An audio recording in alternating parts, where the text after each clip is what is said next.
நீங்கள் கலைஞர் கருணாநிதி அவர்களிடம் ஒரு கேள்வியை சென்று கேட்கிறார்கள்.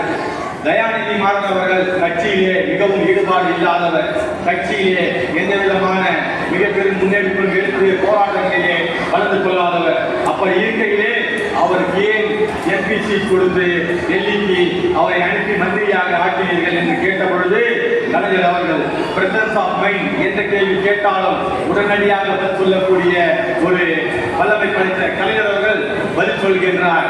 தயாநிதி மாறனுக்கு இந்தி தெரியும், ஆங்கிலம் தெரியும், இந்தி தெரிந்தால் ஆங்கிலம் தெரிந்தால் பாராளுமன்றத்திலே சென்று உரையாற்றலாம் என்று அவர் உடனடியாக அந்த பதிலை சொல்லிவிட்டார். அப்பொழுது எங்கள் தலைவர் கேட்கின்றார், அண்ணன் நாம்சாங் அவர்கள் ஒரு கூட்டத்திலே கேட்கின்றார்.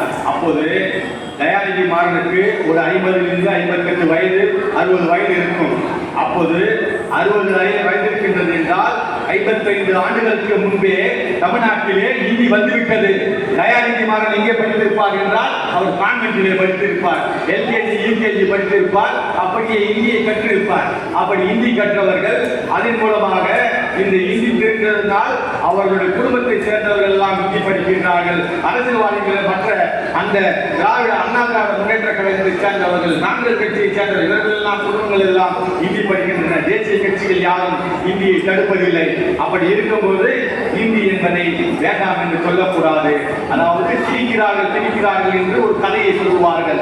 அதாவது திராவிடமும் இந்தி எதிர்ப்பும் இது ரெண்டு மட்டுமே இந்த கொள்கைகளை 50 ஆண்டு காலமாக இந்த மக்களை ஏமாற்றி ஆட்சியை ஆண்டு கொண்டு வைத்திருக்கின்றது. வறுமையில் இருக்கின்ற, ஏழ்மையில் இருக்கின்ற இந்த மக்களுடைய 65% வாக்குகளை பெற்று அந்த மக்களுக்கான நன்மைகளை எதுவும் இந்த அரசாங்கங்கள் முன்னெடுக்க விரும்புவதில்லை.